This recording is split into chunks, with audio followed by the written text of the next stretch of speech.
Hello, welcome to this video series in which I'm going to show you how to download and install WordPress. For those of you who don't know what WordPress is, it's a free tool or platform that you can use to create almost any type of website you want, whether it be a blog, a mini site with just a sales letter, or a fully interactive website that you can use to impress clients and prospects. And the great thing about WordPress is that it's free.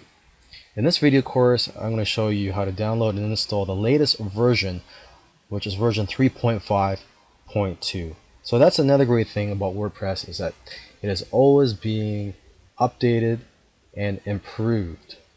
Okay, so with that said, I hope you enjoy this video course, whether you're using WordPress for your business, for your hobby, or for a nonprofit organization.